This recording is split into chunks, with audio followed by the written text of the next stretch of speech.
6:30 by the clock. We're going to go ahead and call to order the Rockdale Planning and Zoning meeting of Tuesday, January the 6th, 2026. Could I have a roll call, please? Chair Williams. Here. Vice Chair Ratliff. Commissioner Miles. Here.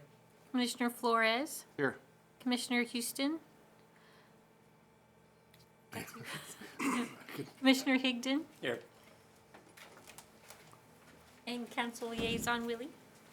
Here. Here. All right, we have a quorum, so let's stand for the Pledge of Allegiance and remain standing for the invocation. I pledge allegiance to the flag of the United States of America and to the republic for which it stands, one nation, under God, indivisible, with liberty and justice for all. Please bow your heads. Heavenly Father, we thank you for this glorious day and for all the blessings that you filled it with. We thank you, Lord, for the time we were able to spend with family over the recent holidays. Lord, please keep all of them safe and healthy. Lord, and we ask that you bless this meeting, that you guide our thoughts and our words, our actions and decisions, all that they might be pleasing to you and in accordance with your will. We ask all of this in the name of your Son, Jesus. Amen. Amen. Be seated. Do we have any citizens' communications? Well, here might be some.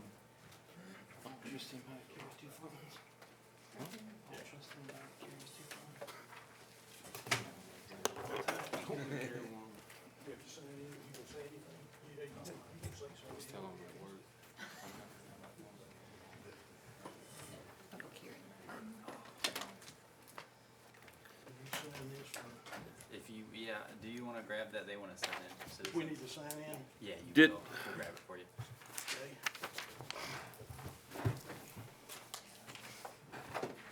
Okay. Told you. I'm assuming y'all are here for the rezone? Okay. That's correct.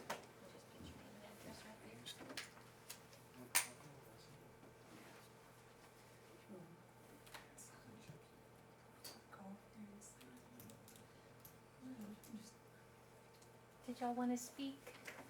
Okay, just here to listen.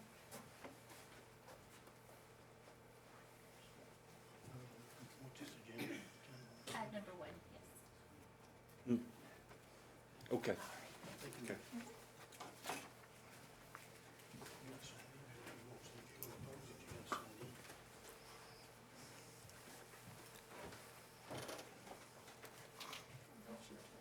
You want to sign up? I'll sign it. I'm sorry. You're getting traction. In my steps.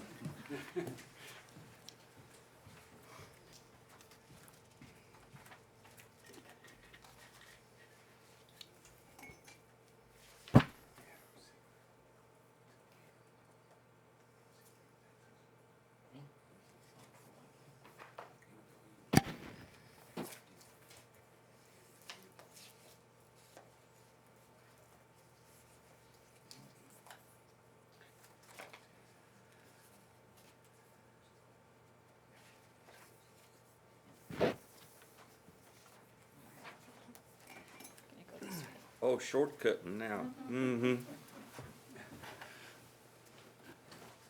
All right, all communications are regarding action item number 1. We will hear the from you when we get to action item number 1. First order, presentation. Receive a presentation from the city staff regarding the December city council meeting. Planning Commission, Happy New Year. Happy New Year. We only had a couple items, and I'll go over them quickly because we have a lot to get to today.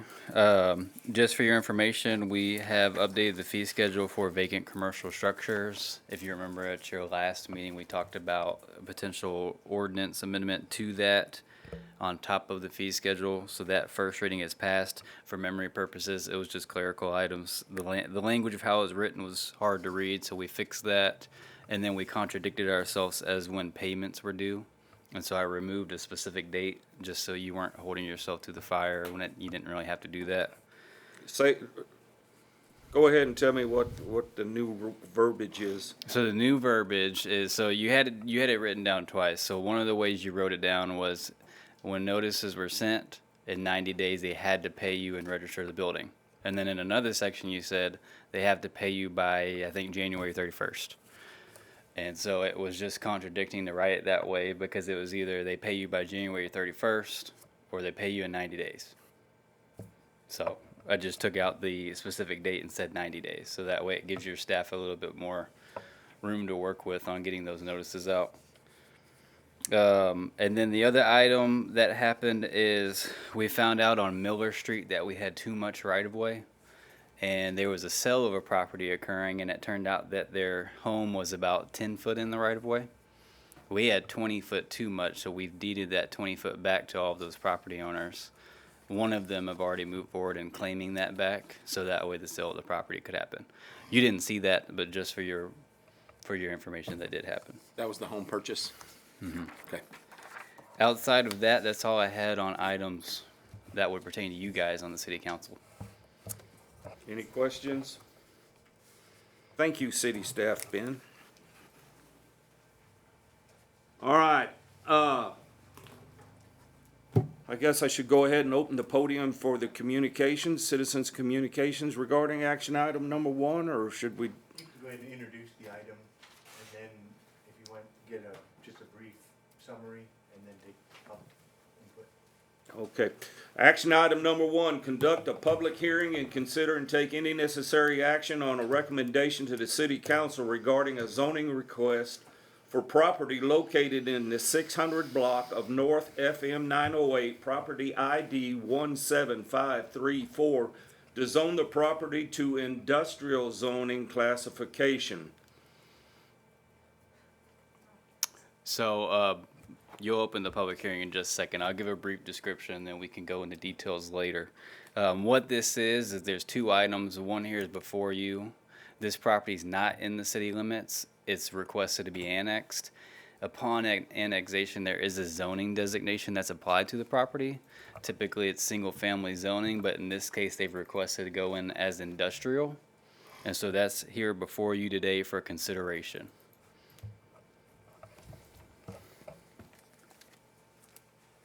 So we'll go ahead and open the citizens' communications. I'll call your name.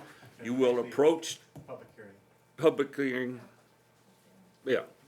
item on agenda. You will approach the podium, speak into the microphone, tell us who you are and what your address is. First, I'm going to go ahead and call Pam Morrison.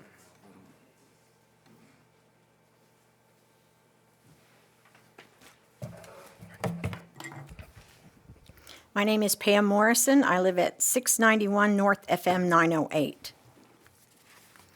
I guess my first question would be, from what I've been reading about the city council and the planning and zoning, is everyone that is on the city council and planning and zoning has to live within the city limits. So who represents us out in the ETJ when something like this happens and the city decides that they want to move into the ETJ? Did anybody represent us? Did anybody speak on our behalf, or is that what this is for? That's what this is for. Okay. Well, the article that was in the Austin Business Journal stated that the Rockdale Municipal Development District on October 29th acquired the 100-acre parcel along Farm to Market Road 908, about a mile north of the city center. It is simultaneously working on a master development agreement with an unidentified developer that responded to an invitation-only request for qualifications to help build out the site. Now, is our being here a waste of time since somebody's already going forward with a master plan? I guess that's my question, one of them. Okay, hold that. Ben, the qualifications for disqualifying is what percent of the neighbors, and did you want to address that now, or you want to wait till we get into it? Well, I can address all that after citizens' communications. After, okay. We'll answer that question here in a little bit. Okay, terrific. And then they stated in that same article that Because it was 70% residential, as a result, the city's property tax is high. That's not our fault. But we really need to give our residents a bit of a tax break by adding some value and shifting some of that tax burden off of them and onto somebody else. Austin Business Journal. Who are they shifting that to? What the changes zoning from residential to industrial means is reclassifying the land for heavy uses like manufacturing, warehouses, and distribution, allowing for increased truck traffic noise, potential pollution, while restricting houses and creating significant environmental and community impact. That's our quality of life, is what's along that roadway. I did not purchase property here to end up across the street from a bunch of warehouses. I have worked very hard on the property that I did purchase to make it look decent, a lot more than what it did when I moved in there. And to find out that this is going to be across the street and my property value is going to tank because of it, it's a little upsetting. But you know, what really was the quality of life, the increased traffic that's going to create on that farm to market road, the noise level, the warehouses that they're talking about building, the size of them. Are they 24-hour? Is there trucks coming in and out at all hours of the night? Are the lights on all the time? What does that do to our quality of life from the people that live across the street? So I just wanted to bring that to the attention before anybody votes on anything, and I'm hoping they will take all of that into consideration. Thank you very much. Thank you, Ms. Morrison. William Raymond. My name is William C. Raymond, 955 North FM 487, Rockdale, Texas. First of all, is this being recorded? Yes, sir. The cameras Okay. they respond to when you speak, and then they go point at you. That's how Okay, that we works. can get a copy of this hearing. Our meetings are posted, yes. No, I mean a copy. It's on YouTube. Pardon? They're on YouTube, the videos. What if I don't do YouTube? It's also on our website. that Okay. You just click the link. Okay, 'cause I'm planning ahead on this, Doug. Yeah. I'm waiting for the shoe to drop, Bill, but go ahead. He's getting ready to. First of all, I'd like to know, the people that are on this board,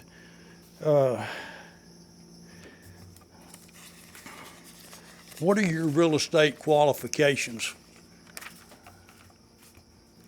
I own To- real estate in North and South Okay, Miami County. what real estate expertise do you have to qualify to be on this planning and planning and zoning commission?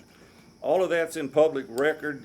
It'd be better to expedite this if you'd give us comments instead of asking us questions, really. And Do you have a broker's license, Doug? we're supposed to just listen to you, really, at this stage. So there's no comments? Well, I tell you right now, no. I Okay. don't. What about you, Mr. Willie? What are your real estate qualifications? I've purchased quite a bit of real estate. No, do you have a broker's license? I do not. No, Okay. sir. What about you, Mr. Flores? No. Bud? No. Mr. Miles? Are we supposed to go back and forth? 'Cause I thought we Well, I want to get everybody, because, I mean, this is I just wanna make this sure is we part do of it my game correct. plan. I'm telling you.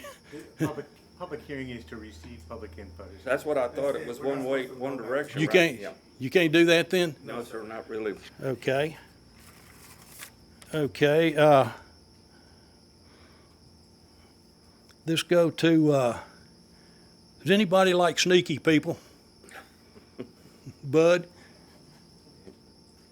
You're not commenting, Bud.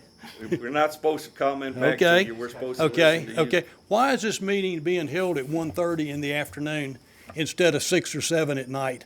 I know you can't comment, but I'll tell you why. If you don't comment, I'll tell you why. Oh, I'll tell you why. I'll answer that one. We vote every time we have every year we replace seats on the commission, and we set when we can meet. the most convenient for us and with city staff. As far as city staff is, if they don't have to come back at 6 o'clock to reopen the building and all that kind of stuff. So for us, 1:30 fits. Why not 6 or 7? What a lot of people do at 1:30 in the afternoon? This isn't a debate. They work. They work. And we can give you information on how this works. And like he said, every time there's a new group of people that's voted in, we talk about what time is best for everyone. Okay, let me inject my thoughts. Let me inject my thoughts. The reason it's held at 1:30 in the afternoon, because there are a lot of people that can't be here. You are limiting the number of people that are here, therefore, it's making it more favorable for you. You have less opposition. There is a meeting on the 1st, which is not at 1:30. It's at 6 or 7 o'clock. That's city council, yes. Yes. So I think it's very sneaky to do this. We My have- opinion. We have a seat open. My opinion. Oh, but you're not in the city limits. I say we No. have a seat open. No. You could join us. No, but- I appreciate it, but I decline. I'm not in the city limits. Okay. I've got, Comments regarding the industrial change? Go ahead. okay, according, east of town, several months ago, there was supposedly an industrial park in the making at Highway 77 and 79. What is the status on that? Can you comment on that? There's a man in here that will probably address that here in a little bit. I can't. Okay, that being the case, why does Rockdale, what is, define industrial for me. Define industrial. And this is not a debate, it's for him to make his presentation. Do what? He's saying just go ahead and state. Say your case, this is not a debate. I'm not debating. It's not time for question and answer, it's time for you to make your presentation, discuss your. That is my presentation. Okay, it's rhetorical. It's what? Ben, would you tell him what the industrial? I will answer all these questions outside of a public hearing. Public hearings are not meant for questions. Okay. They're meant for statements. That's fine. You do what you have to do, and I'm gonna do what I have to do. Okay, why does Rockdale need two? What are some of the industries in Rockdale right now? Why does Rockdale need two industrial parks? If they have one east of town, and they have, this one goes through, why do they need this one? What's gonna be put in out here? If this passes, y'all could put in a creosote plant. You could. You could do anything. We're very vulnerable to what y'all can do. You could put in a trucking company, 18-wheelers in and out every day. That's why I'm trying to get, this should be, in my opinion, this should be zoned potential single-family resident and light commercial.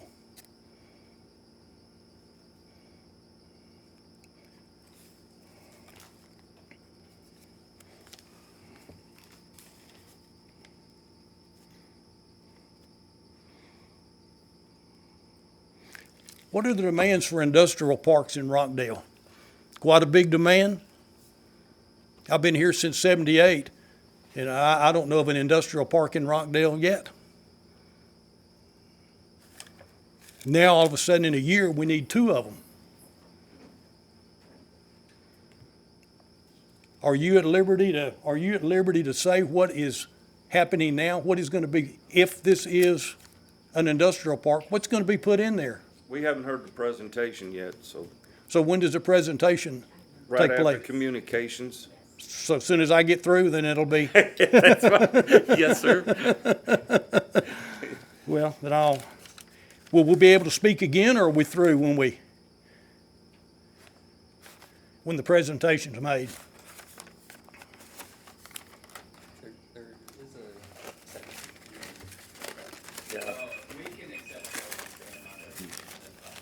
Okay, he will allow questions during We'll his allow part of the questions, presentation. okay. How is this gonna benefit? Okay, let's take Bill Foster, for example. This, to me, this is kinda, and it's not, but I'm gonna try to equate, it's kinda like socialism. You get a socialist mayor in New York, then you get one in Chicago, then you get one in LA. Well, you get a piece here, a piece here, and a piece there. First thing you know, you got the whole enchilada. What's gonna happen when this is all resolved? What's gonna happen to Bill Foster's place on 487? Is it gonna be annexed?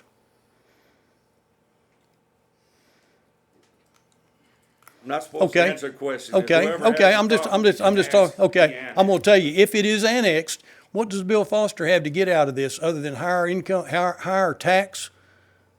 His taxes will go up and his property rights will be compromised. Have you ever heard of the bundle of rights theory in real estate? It says you don't own the land. You own the rights inherent with that land. You have the right to build a house. You have the right to hunt. You have the right to run cows. You have the right to do a lot of things. Some of those rights are going to be compromised. Will the city, if it is annexed, will the city pay for those rights that are compromised? I know the answer to that, but this is just for record. That's a timer. Hurry up, I'm gonna have to cut you off. What's Bill Foster going to get out of this? And I've been down this road before. I had this same problem back when they were going to build the loop around Rockdale. I had 67 and a half acres. When they got through with me, I could have one single family residence, and I lost all of my commercial rights. Is that the way it is now? Same way?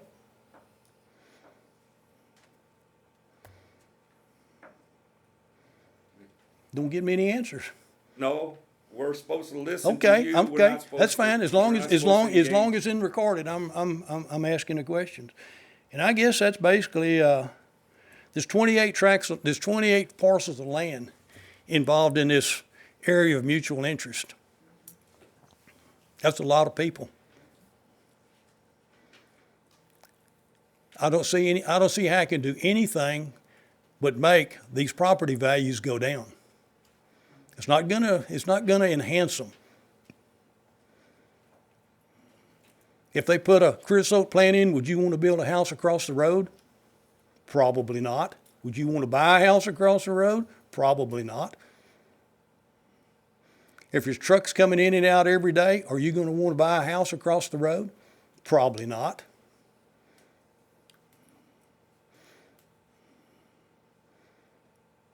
Okay. And I'm very much against it. Got it. So, Got it. want to Duly noted. Thank you. Thank you. Got it. Next is Bill Foster. Bill Foster, I'm at 576 FM 1712 in Rockdale, and I guess my main concern is this: I don't want my property zoned industrial. I think it's better, more valuable as residential or commercial. I don't have any desire to have it zoned industrial. And like Mr. Raymond said, something could come in an industrial park that would really hurt the value of my property, and I'm against that, anything that would hurt the value of my property. So that's all I've got. Thank you. We had 3 communications all against the zoning change. Let's get back on action item 1 then.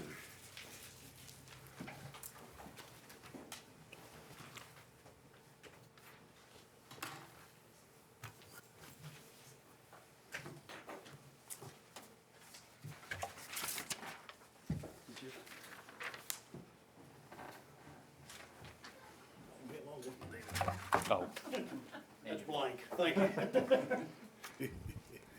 you gotta close the public hearing. All right. If there's no other at, comments. 154, I hereby close the public hearing, citizens communications portion. Back to action item number 1, rezone request. Ben, could you briefly explain Texas annexation laws? Yes, so as far as annexation laws are concerned, they changed before my time here at the city, so probably around the 2019, 2020 timeframe, where annexation is no longer involuntary. It all has to be voluntary annexation. So this property came before the city as a request for annexation, if this property is annexed, it does not mean any of the neighbors would be annexed at any point in time. It would have to be at the request of those property owners. As far as industrial going in on this site, the county does not have zoning laws, but the city does. And so if this were going to come in, it would come under what is called the industrial zoning classification, which is our highest and most intense commercial use. There are restrictions within that use of what can be allowed, but it's the widest for commercials concerned. Now, if this were disapproved and the MDD moved on and sold the property to somebody else, there are no zoning regulations on this property, so someone else could still come in and do an industrial type of use and not have to notify the neighbors. The city's bound by what's called the Texas Local Government Code when we do annexations and when we do zoning. That's why everybody was notified within a 200-foot radius, because that's what the zoning notification requires. It requires the planning commission and city council to hold a public hearing, and it allows the residents that surround this area to speak. If somebody else were to own this property and it was not in the city, those notifications are not required. They do not have to request any permission from anyone, and they could just do it as long as the county blesses it, which would typically happen. So whether or not if it was not annexed into the city, it could develop industrially without any rezoning restrictions. Under the county. Right. The county has regulations. They're laxed from what I understand them to be, and this notification process wouldn't happen. With that being said, there were a lot of questions asked, and as whatever questions you want answered, I can answer them here, but I just wanted to give that background of why we're here today and why you were notified that this was happening. It's all state law. One of the questions involved who represents the ETJ. The ETJ is not represented on the Planning and Zoning Commission, but that's due to, right, by city charter sets the, we heard the gentleman speak about the real estate requirements, because there is a section in the charter that asks for a certain percentage of your board to be real estate, and for not too many people to be within real estate. There's a criteria within there. But as far as the ETJ representation, since annexation is all voluntary, the city does not have any control over the ETJ outside of what's called platting, which is if you just change your property lines on your property and you're within our ETJ, you'll work with me on that. State law really prohibits what we can do with that. But outside of that, it's all voluntary. I will say we did have real estate on the board previously in the past year, but since they reside outside the city limits, they had to be removed. So that's the Right. problem with trying to get people real estate, that live in town. And did you work up a residential versus taxable? I don't work with the taxes outside my expertise, so I don't try to pretend. But as far as how that would affect property values out there, you can always reach out to the appraisal district. Jim probably can speak on that. Jim is our municipal development director, and there's a lot of questions that would really be up his alley as far as what's going on the east side, what this property is planned for, and so on and so forth. I'm more just here for your, why are we here, and what Is he scheduled to can proceed. speak? He under will speak after me.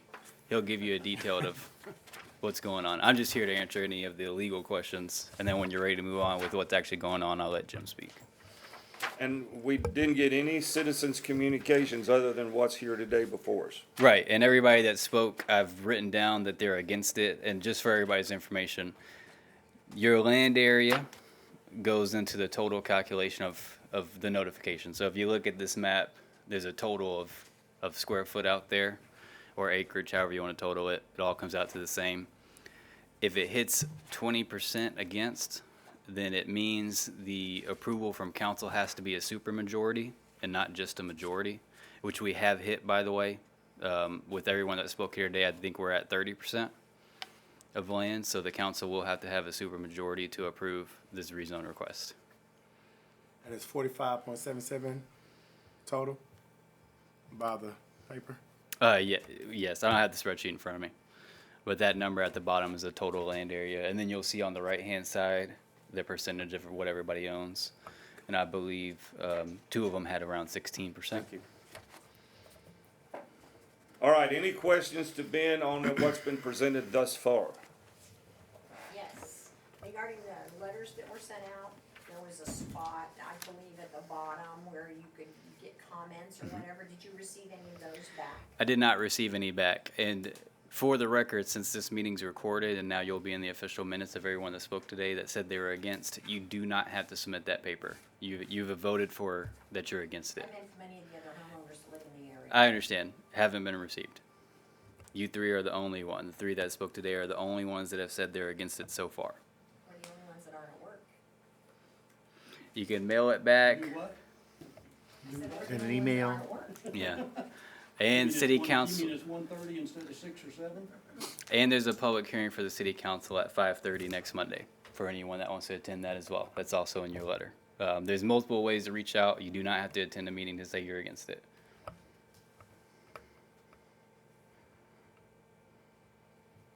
Did I understand you correctly? You cannot be annexed unless you approve it? You cannot be annexed unless it's voluntary. So we cannot annex your land unless you ask us to. So you cannot annex Bill Foster. Unless he Bill asks asks you me. to. Yep. Is that correct? Yep. Only by request of the landowner, it's not by the city movement. That's right. They took That that changed, away. like he said, in 2019 Yeah, or it's- somewhere back there. While ago. Voluntary annexation has been gone for quite a while. I mean, involuntary. Voluntary is the only way now. Could you repeat the ways that they can vote again? So the ways to say that you're against this would be coming to a meeting and speaking before the commissioner, city council during public hearing and voting against. There is a letter that was sent out to every landowner that could send that back, drop it by my office, or send me an email. Anything that's in writing that they can sign off on that says they are against it would be a vote against. Or a recorded phone call actually counts, but it would have to be recorded. That way I could have it on record that you're against it. Under your second tab, second page is a letter that was sent out to the landowners adjoining. Right. I got a question for Only my got one page. my email. My email is, let me know when you're ready. Ready? It's the letter B as in Bravo, last name Blanchard, and that will be spelled with another B as in Bravo, L, A, N as in Nancy, C as in Charlie, H, A, R, D as in Delta, Okay. at Rockdale, TX.gov. Rockdale. TX, EX? TX, Texas abbreviated, Okay. .gov. Okay. And Ben, this has to be published in the newspaper too, correct? Yes, so it has been published in the newspaper. Anytime you have a public hearing, it has to be posted in the newspaper. Zoning notices have to go out at least 14 days before the public hearing, which that happened. It happened about like 21 days before the council meeting. But yes, there's multiple public hearings. They're all published. Everything's published. The letters that they bring in, do the landowner have to bring the letter in? The landowner has to be the one that brings it in, or if someone has power of attorney, then they can sign off on it and submit that. Can they email it? It can be emailed. Yes, anything that I have a record of signature is acceptable. Email, even a text message picture. If you need my city cell phone after the meeting, I can give it to you. I will not be able to be here Monday.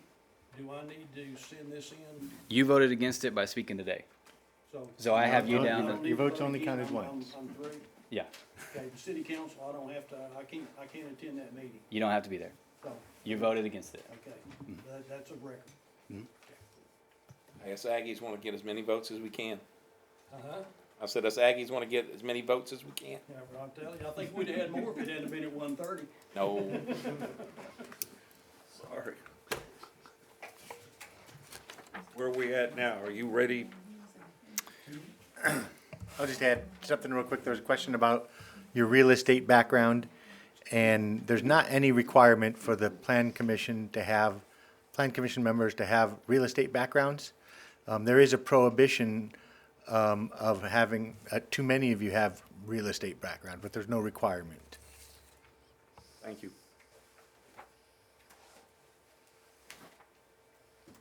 Are you ready to yield the podium, or where we at? If there's any more questions, I'm happy to answer. If we're ready for what's going on and what this is about, then Jim can present to you. This question specifically is about the zoning, not the annexation. Correct. Right. With that, I'll yield it to Mr. Gibson. Afternoon, everybody. So for the record, my name is Jim Gibson. I'm the Economic Development Director over at the Rockdale Municipal Development District. And long story goes like this, guys. I know some of y'all may have been aware of this. I don't think the rest of y'all are, but yes, a couple of years ago, we were working with a private landowner to turn his 280 plus another 270 or so acres at the intersection of 77 and 79 into a new industrial park. And do what? I'm sorry. So that was the original plan, but that deal fell apart, essentially. We just couldn't really make terms with the landowner to find a developer so that we could have a path forward to get projects done. So frankly, after having a pretty intense meeting with the developer that the landowner was talking with, trying to partner with, that developer was like, why do we need the city? We can get water from Southwest Milam. We can put in a package plant to take care of the wastewater. Why should we pay out a couple $1 million just to drag city utilities and then pay city taxes? What do we get out of this deal? At that point, became pretty plumb obvious that, well, you guys don't really want to work with us. So we had to go look for an alternate location. So that's why that one property went away. So Now, all those plans, even regarding the extension of water and sewer and all that, they're kind of, I don't think so, because what we used our money for was to document the property. We didn't go so far as to have like construction plans. So it was really just some conceptual stuff on, I mean, there was like one problem after another on that property. First, it was, well, there may be an old underground coal mine there, and this one developer that we were talking to got scared away, and he didn't really want to do anything. Well, we proved up that underground coal mine presence, like old shafts and stuff, is very minimal, and it's off to one side. So, but yeah, it's a long story. I'm sorry if I don't know if I answered your question or not. well, I consider it dead is what I'm getting from. That for right now, yes, but I think that there's going to be just demand for future industrial stuff, that something will happen out there eventually. Just, it's not going to be with us right now. So the board decided to start to explore options for us purchasing some land that we would control and that we would own. And the opportunity for this land at FM 908 North came up. We talked about it with the board, and that's what the board decided to do. Mr. Gibson, Sir. can you please explain for our audience who the board, or when you mention that's the That's the MDD board. the MDD board? Yes, and So our everybody understands who we're talking about. Yeah, and our meetings are also open to the public at 5:30, typically on the fourth Monday of every month, unless there's something special for that given month or whatnot. So the first thing that we did, that the board told me to do, is let's try to find a developer that we can partner with, that they'll bring their expertise and their capital to help develop this property. And so we're in the process now of negotiating It is a memorandum of understanding with a selected developer out of the Austin area. And so we're not there yet where we can say who it is and what we've done and whatever. I heard some of the comments about creosote plants and things like that and the city tax base. And ma'am, I think that was actually my quote from the Austin Business Journal. So I'll be happy to explain. That lady quoted from the Austin. Yeah, but that was, I said that was my words. I brought up the creosote plant. Right, I know. So, on the one hand, as Tim or as these folks will say, the city has a super duper high tax rate, and it's 85 cents, Tim? Yes, sir. Yes, 85 cents. And that's about 20 cents higher than the average. Usually a city tax rate is in the 60s. So that's strike one. We have a really, really high city tax rate. The second strike is, I don't know what the numbers are. I haven't looked at them lately, But the last time I looked at it, about 70% of the city's tax base, and it's around $360 million, is residential. So we have a super high tax rate, and most of that tax burden is on the backs of residential property owners. And that's part of the reason why our tax rate is high, because it's residential demands the most from the standpoint of municipal service, and it generates the least per acre in ad valorem taxes. Right. So with having some kind of industrial stuff that is inside the city limits, it's a way to kind of lower that tax burden on residents. At least that's what we're trying to achieve here. The other part, we haven't really gotten into it too much, but it is still a fact I like to bring up. About 90% of the city's utility accounts are residential. So when you take these three things put together, the cost of city services and running this city are squarely on the backs of residential property owners. We're trying to change that. And so how do you do that? Well, you bring in industrial value. In my discussions with the board, and I've had discussions with the mayor, a few of my board members, I haven't really talked to y'all about this too terribly much. We are highly cognizant of and highly aware of the kinds of projects that we want to come into not just this property, but around Rockdale. I came from a community that had a chicken plant, and I wasn't there when they had the rendering plant, but they say it stank. And it stank so bad, they said it smelled like money. That's a joke. But point being, I know that we had one potential investor come by and said, hey, I want to put in like a slaughterhouse operation. And it's going to hire all these people. And it's going to be great. And I was like, well, yeah, that sounds great. But when you think about water quality, a couple thousand people that are, I don't mean to say this bad, I hope y'all don't take it this way, fairly low wage, low skill employees, that really puts a demand on city services. And in a situation like that, you tend to become a net loser. I don't think with everything that's going on here in Milam County, we want Rockdale to be the stinky place. So no creosote plant, no paper mills, nothing like that. With the developer that we're working with or talking to, we haven't worked with them yet, we're looking for those higher value kinds of projects, more technology-based, advanced manufacturing, and things like that. Those are the kind of projects that'll bring more higher-paid jobs, more value per square foot or per acre that's going to go on the tax base. So we are aware of those concerns, and we are doing everything we can to steer away from that. One thing about this, too, that may make y'all feel better, may make y'all feel better. The way that we have this draft agreement with the developer written up right now, the MDD board has to approve all the projects that go out there. So it's not like we're buying this property, we're going to do this deal with the developer, we're handing them the keys, and they can go put in whatever they want to. No, they'll have to bring project ideas back to us, and we'll have to approve it. So with that, any other questions from the commission? If everything works out like you planned, what are we gonna see out there? Yeah, I don't know. That's If you had your choice. well, if I had my choice, I wouldn't be recorded to answer your question, sir. But so that would be my imagination, and it may or may not work. It's going to be an AI center? Article in the Austin Business Journal, it says the site will house everything from tilt wall concrete buildings that are 250,000 square feet to smaller buildings between 2,500 and 7,500 square feet with warehouse, office space, and outdoor storage. That Right. was from you. Yes, and that's for me. So that speaks to the type of building. That doesn't speak to the usage out there. But any questions out of the commission? On the map, in Foster and Raymond, the two properties adjoining On the east side. on the east side, correct? Am I? 908 side. Yeah.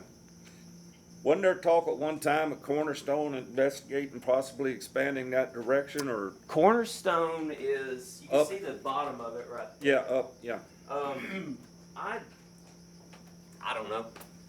Maybe one of these days. I don't know. Maybe. I've heard a rumor. There's Okay. there's a rub between the people that bought the houses from D.R. Horton and the city. Can you expound on that? No, we're off target. Yeah. We got a long meeting to go. I'm trying to get this thing going here, but, so the flavor of Well- the month is warehouses. According to Tesla and Samsung and everything like that. Is this what we're envisioning here, or? I'm not. No, Or I are don't we think out that's of not that what we're trying to actual- go. Yeah, we're going more for advanced manufacturing. I know there were questions about the need for industrial property here. Would you say, and I've read a lot of different articles, would you say that from Round Rock to College Station, this is the most desired property in the United States? I don't know about the entire United States, but it's pretty darn close. That's what a lot of people say. So That right, this- yes. This corridor There's a lot of chatter about that. Yes, sir. So is the most developed, most desirable developments in the country right now. right. The other thing I'd like to point out too, and there's a little bit of speculation on what next thing I'm about to say, a little bit of fact. So I hope I'm totally not off base here, but we know what's going on at the SLR. And with that development, they are gearing up for big projects, 1,000,000 square feet, those kind of buildings. Now, some very old information that they expressed to me very soon in their journey with all this was they did not want to work with a project that was less than 200,000 square feet. So they don't want to mess with the little guys. So for us, we're not looking to compete, but we want to complement what they're doing out there. So we would be going more for the smaller footprint folks.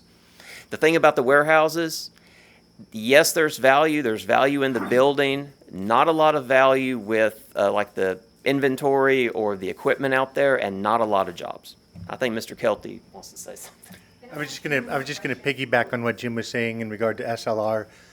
So there was an announcement recently with Samsung that there was a lot of subsidiary businesses that they were looking to locate in this region that were smaller. And the same thing it will happen with the projects that SLR brings in.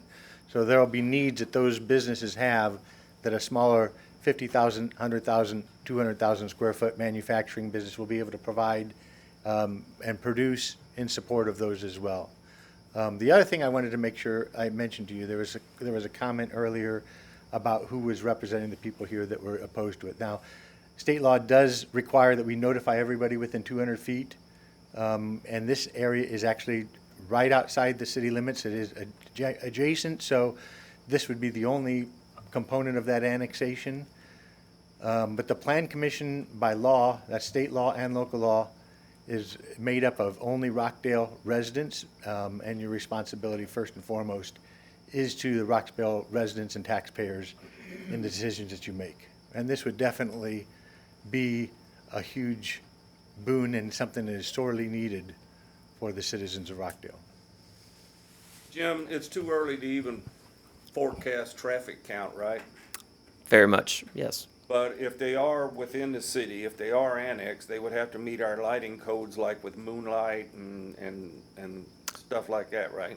Correct, yeah, and Ben could speak to that technical question a lot better than I, but yes, by us having this property be annexed, it would all have to follow, anything that goes out there would have to follow applicable city code, right? So are you sitting on go waiting on this to happen, or are you just hoping? You say sitting on gold? Sitting on go. You've got the Oh. guys ready to Sorry. to actively. You know, we're trying to be good, not neighbors. I mean, we're trying to be good teammates with the city. You know, Ben's correct that, you know, yeah, we don't have to annex, but it kind of defeats the purpose of what we're trying to accomplish here. Are we sitting on go? Not yet, but we're getting close. We're still beating through a few details on the agreement with the developer. I hope to get the second draft of that back in about a week. So, but we want to move fast. We have one possible tenant in tow. I'll tell you about that in a second. That they need to be under construction by April or so. And so we're hoping that this entity would kind of be our first tenant and kick the project off. If you look in the ABJ, you could dig around a little bit, you could find it, but I don't want to give a name since this is public and all that. But it's a small company that makes these electric motors, and so they would be making what amounts to a circuit board. And so they've been talking with us. I know they're considering some other sites around Rockdale, but we're trying to get them here. Is that heavy water usage? No. It's not like the printed circuit itself, this is the motor. Correct. Okay. Right. Yeah. Do you have the investment job numbers? Yeah. So the investment would be anywhere between 70 to 100 million. So that would be like another 20% or so on top of the city's existing tax base. Anywhere between 100 to 150 jobs, and that's just phase one. Mr. Willie, you look like you want to say something. No, I think you explained it some, and Ben explained it. The citizens that live in that area Okay. are at a much more beneficial place having the city involved. Is that correct? I would think so. Compared to- That'd be my opinion. Yes, yes. Well, comparatively, if it was the county, from what I've read and what I understand, the county can do what they want to. Pretty much. Well, there's a lot fewer regulations out in the county. But there's not signage, there's not lighting, there's not water restrictions, anything like that, correct? Correct. Okay. So what I'm getting from what you're saying is, if we annex it, the city can regulate it and the city profits from it. If we don't, the county can do it regardless, but do it how they want to. I'd say that's a fairly accurate statement, sir. Anyway, any more questions for him about the project? Yes. Well, one is on, when you talk about the municipal development. Mhm. How many people from our area or in the ETJ are on that committee? So it is a 7-member board. I believe Garrett lives at your property, right? Yeah. So we have one that's out in the ETJ. Let's see, city. The area that they're gonna put the warehouses in? Well, we don't know if they're going to ETJ be. is a big area. Well, it's across the street from this property. Which one? Tell her the big house and already. I know. Yeah. So we have one that's in the ETJ. But Okay, and then my next question is that, how does that get annexed in the ETJ without a vote from everybody in the ETJ? That's not his question. Yeah. That'll be Ben. We'll get back to that in a question. Okay. all right. That, as far as the project itself, that's where Mm-hmm. he's at. If no more questions about the project itself, I'll ask you to sit down Yes, and sir. I'll recall Ben.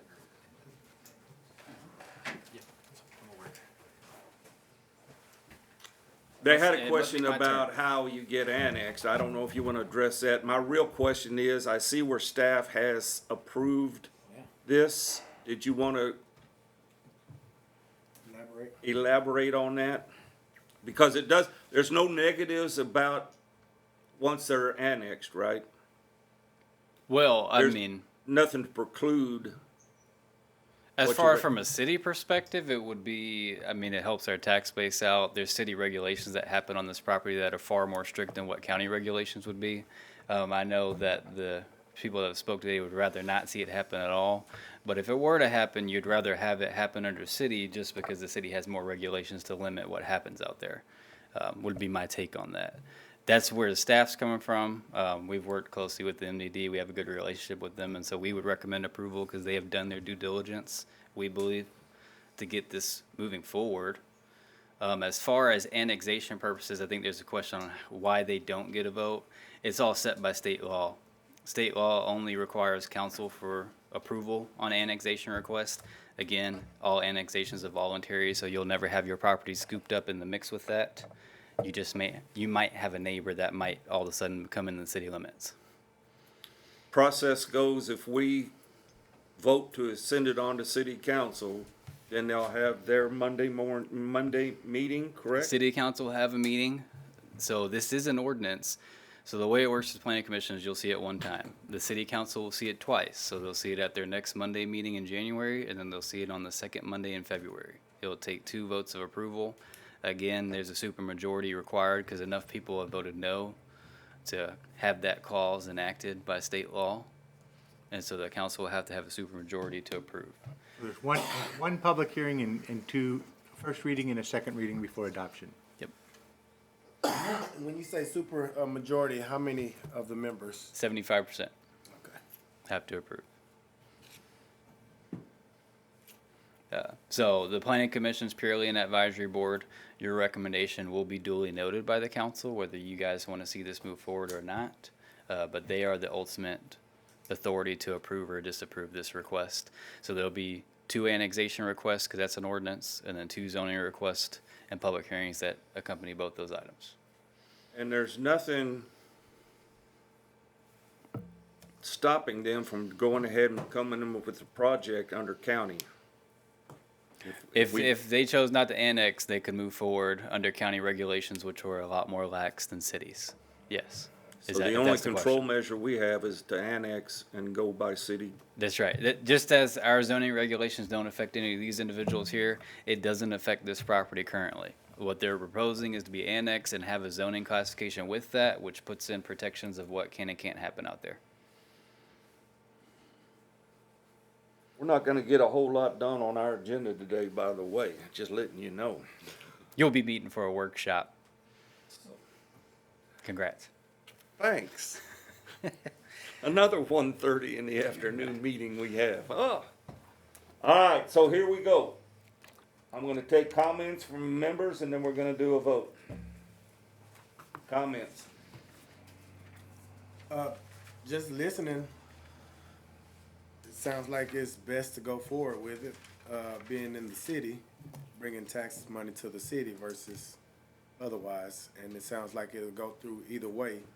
So, I think it's the right decision. I don't know if y'all understand or hear the same way I'm hearing it, but it sounds like it can go through either way, and we benefit more by having it in the city and being controlled more by the city and bringing funds to the city versus to the county, where they have more, they can do things. And it's more lax.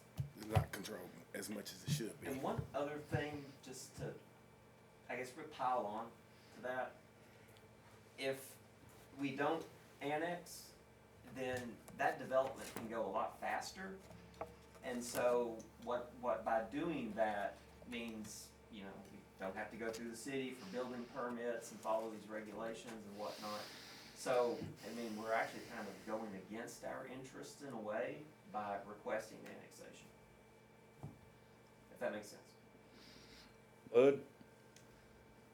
Well, coming into this, from what I've heard from several people, I wasn't real thrilled with this, mainly because of the annexation, the possibility of annexing the people around it.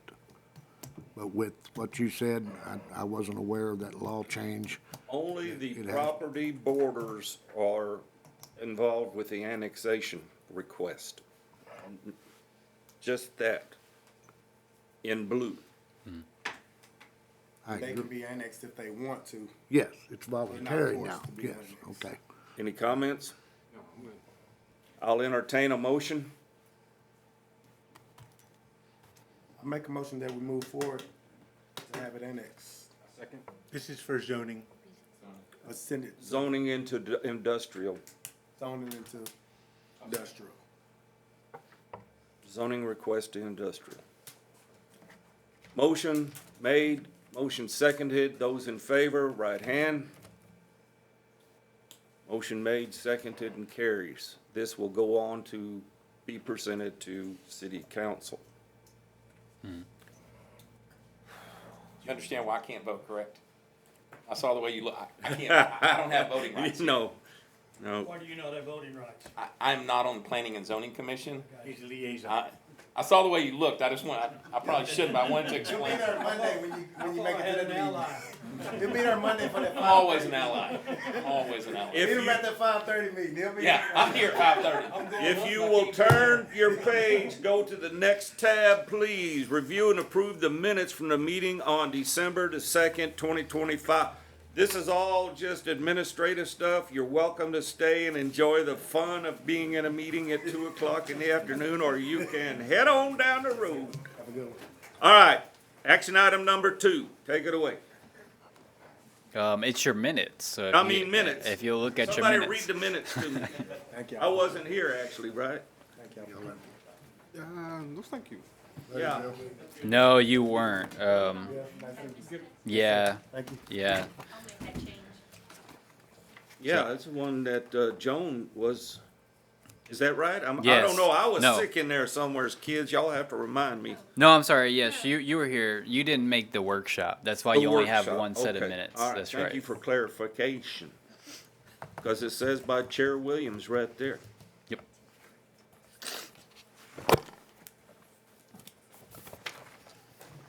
I'll entertain a motion on the minutes. I'll make a motion that we approve these, minutes of January. I'll second it. Motion made and seconded that we approve. All those in favor, right hand. Motion made, seconded, and carries. Number 4, receive the monthly Development Services Department report. That would be Ben. You skipped 3. Do you want to Did skip I? 3? I scratched right through it with my pen. The monthly code enforcement report. We'll do Who that gives one. that? Let's do that one first. Okay. Is that why the overheads were rapidly changing back and forth? So this is your December report. Again, remember, code enforcement goes by fiscal, so this isn't going to be the last one you see. It's going to keep going down the line. December is just historically a slow month. Really, from November to right around January is pretty slow. Then high grass season will start kicking back up around February, most likely March timeframe. But let's break down what we've got so far. So for the fiscal year, which is October 1st, 2025, we've had 5 trash cases, only 1 high grass, and then 13 other violations. A lot of those were signage violations. I believe this month we've had a couple sewer lines leaking, which is a major violation, so those work a little bit differently, just for your information. They get 24 hours to fix that problem because that is a health and safety violation, or they get their water shut off and then they'll talk to the judge. Are you saying private lines or you? This is all service lines, yeah. We're responsible for our own lines. This is own private service Okay. lines where they have their own sewer line with tree roots in it, or it's collapsed because it's clay or whatnot, and it's leaking, and it's their responsibility. So they only get 24 hours, not 10 days. Do you get a feedback on that? What caused it or what the action was or? The plumber, because they always will hire a plumber to go out there, and then the plumber will tell us what's going on. Most of the time, it's either really old line that's Well, that's collapsed. where I was going. Are we replacing lines or are we yeah. just unclogging lines is where I was headed with Most time it's collapsed line, or in one case, someone did a porch, didn't know where their lines were, so they dug 2 poles right through their porch and found out that there's a sewer line there. So. Sorry. A breakdown of those cases, 12 of them were completed, 1 still in court, and then 6 remain open due to either not meeting the time frame to go into court or they have a plan in place. A breakdown, I've tried to compare kind of where code enforcement's at compared to other fiscal years. So in 2023, we had 3 cases that month. 2024, we had 1, and then this month we had 3. So historically, December is just a really slow month for us. A breakdown of those cases, in 2023 you had 1 trash, 2 miscellaneous cases. In 2024 it was 1 trash, and then 2025 it's 1 trash and then 2 miscellaneous cases. And then I've kept your active court complaints because you asked me to keep that tab so you know what's going on. So 213 Ford remains on there, 1912 Redbud is a new one that I believe you probably haven't seen yet. That's on there for their violations. With that, that's code report unless you have any questions. What's the Redbud one? That is the house that burnt down, I was gonna say the one that burned is probably. and they demoed it, and they just didn't complete the job of removing the trash caused by the demo, and then they had high grass in the backyard. Have they pulled any permits or we They know? pulled a demolition permit, yeah. All right, any other questions on the report? Now we'll go to number 4. Okay.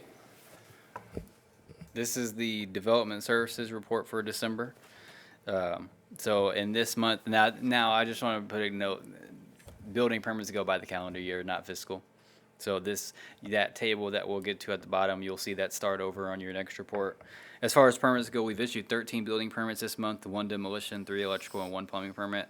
No new homes were in that, but you did almost have 3.7 million in estimate added to your community.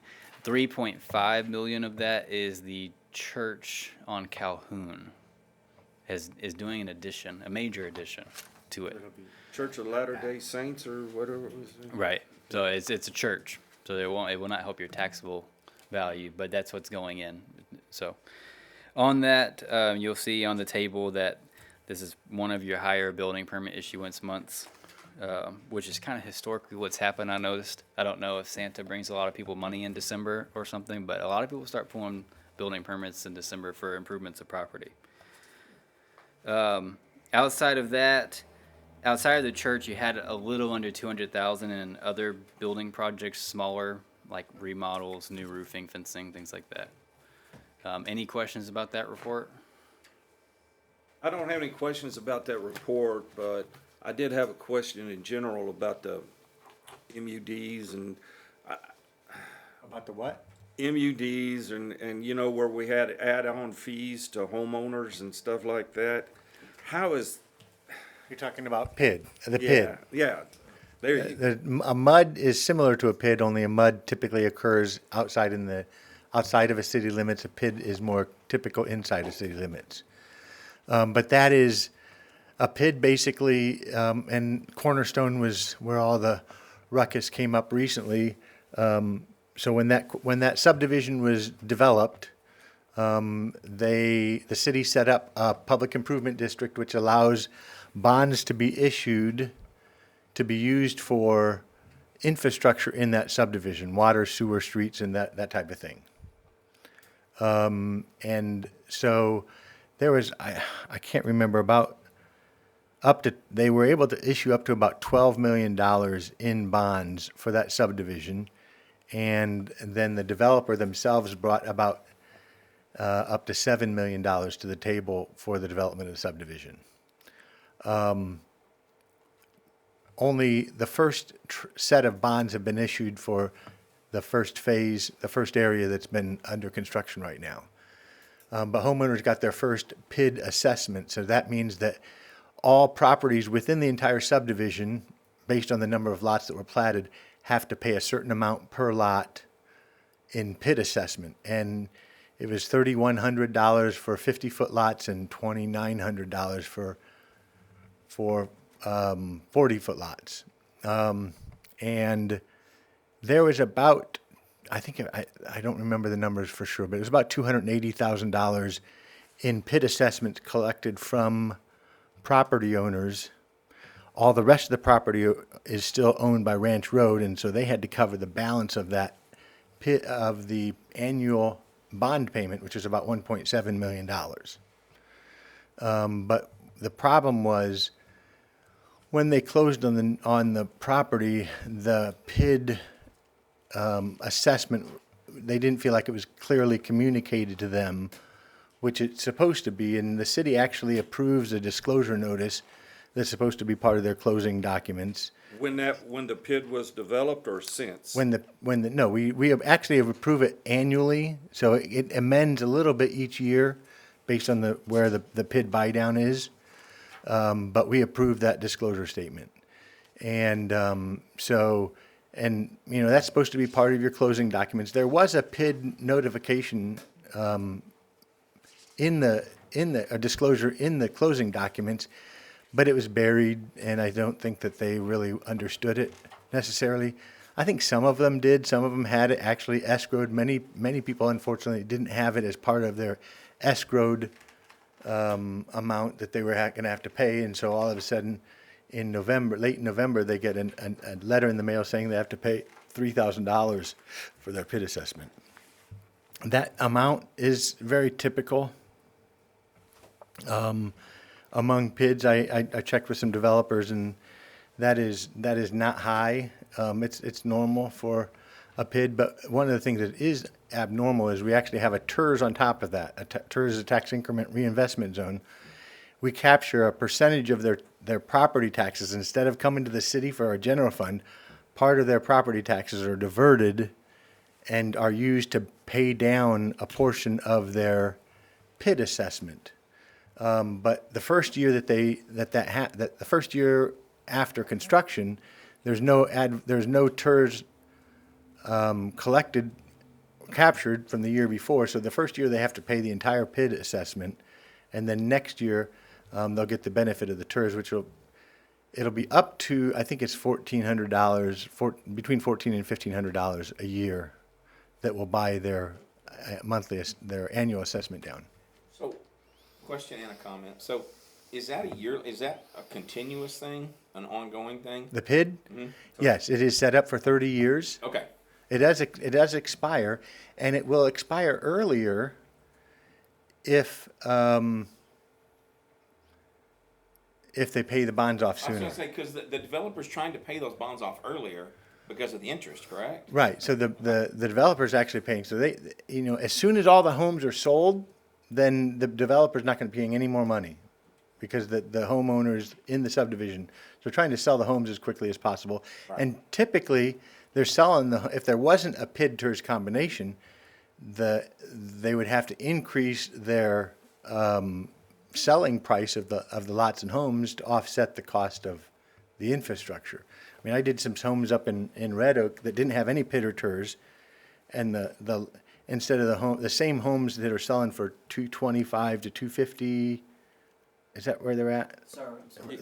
Homes in Cornerstone are Yeah, they've come down a little percentage, bit, so right? 220, But they would sell for $350,000, $400,000 To cover that. to cover the cost of the infrastructure. Oh, And just my comment, hats off to you for walking into that. I mean, honestly, that could have been, you could have ducked it, but. It wasn't as bad as the Plan Commission meeting when we talked about cars on grass. Oh, that's still going on. That's going on now. I don't know who all you, and Doug, you were As a there. footnote to that, Julio spent $1 million putting in a paved parking lot, and people were parking on the grass up by the highway. But we're not going there right now. That horse has been beat. But anyway, so that's where that's at. It's not unusual, and I think that the biggest problem was that there was a bunch of people that didn't necessarily know about it or may not have known about it, and then there was a lot of people that may have known about it but didn't realize they didn't realize how big that bill was going to be. And then when they got it and it was all due all at once rather than on a monthly installment, that was a problem. It's nothing, my real concern, it's nothing that we've overlooked in the PIDs or the TERS or anything. No. No verbiage needs to be added. It's between the city and the developer. No. You know what, I will do something that's extra that I will do from now on, both for this Cornerstone as we move forward. I'm going to make sure that they include the disclosure notice that the city approves. I will actually have that conversation with the home builder that's selling the homes to make sure that they understand that by law they have to require that. Tim, that schedule that you gave us the other night, it's an extra $92,000 over 30 years. Do you think that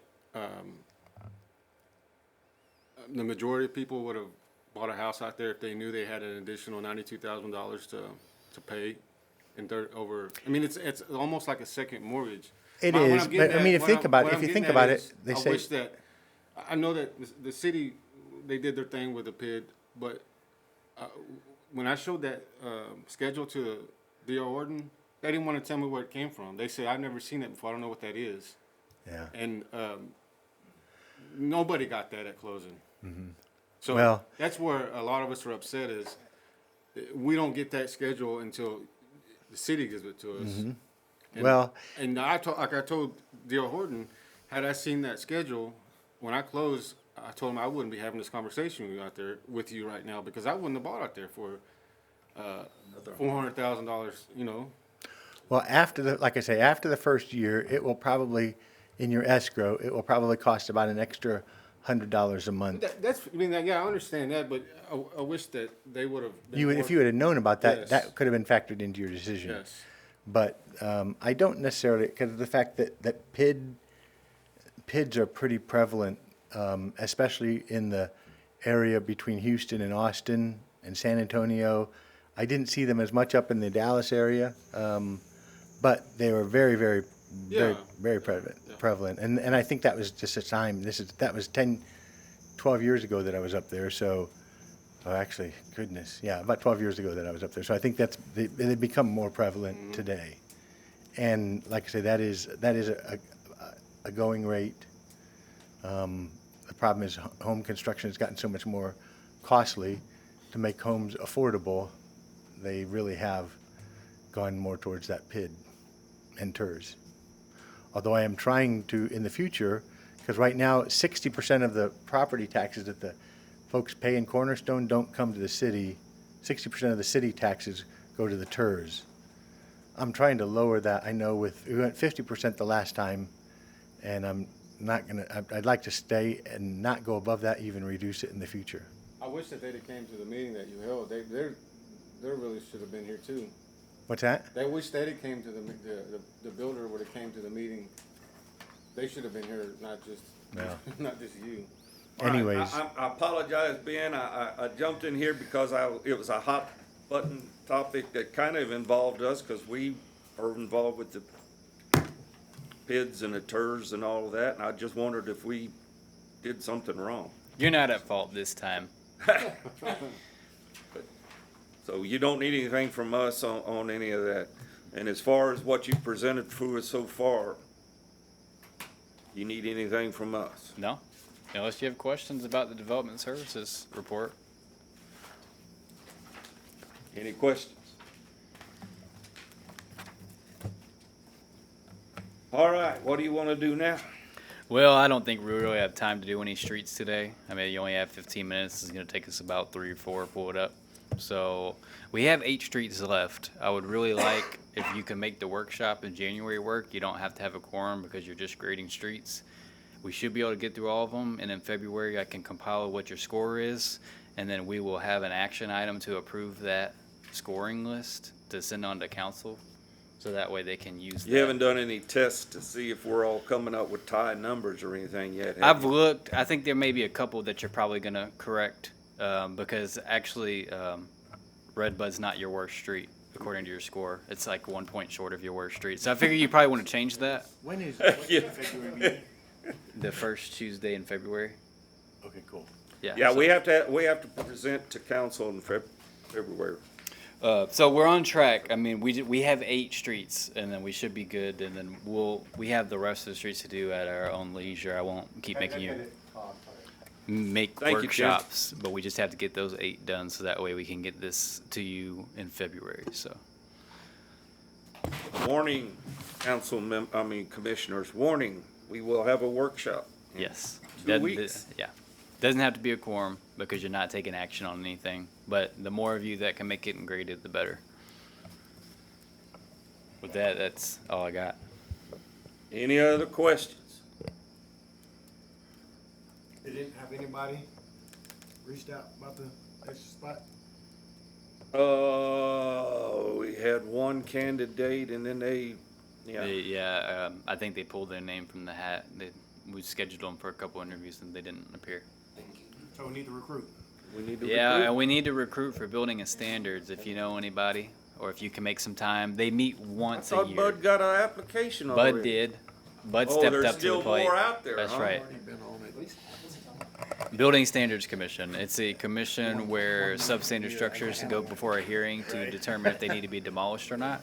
I forgot I was. And we're trying to make a board so that way we can start bringing structures to that commission. They meet like once or twice a year at most. It's not much of your time that's asked to be committed to it. But right now, we don't have enough to fill a board. So if you know anybody that has maybe a spare hour or two, once or twice a year, it'd really be appreciated to get them on the board. Would it be in the afternoon? Nope. It's at night. Is that what? It's at night. It's usually at like, we asked the board that makes it because with that board, everybody has to appear. So we really make sure, usually they're at 6 o'clock. I think I had one at 7 one time. It's just purely when people can show up because everybody has to be present to hold the meeting. Because it's a quasi-judicial board. It acts differently than the planning commission So you does. schedule according to? when they're To going people's meet? availability, yeah. So it can vary, but it's been always at nighttime since I've been here. Yeah, when they need the board, they need the board. Yeah, so there's alternates on the board, and we call them. If somebody doesn't show up, we'll call the alternates and ask them to come in, because there has to be 5 people present to hold the meeting. Free haircut if you sign up for the buildings. I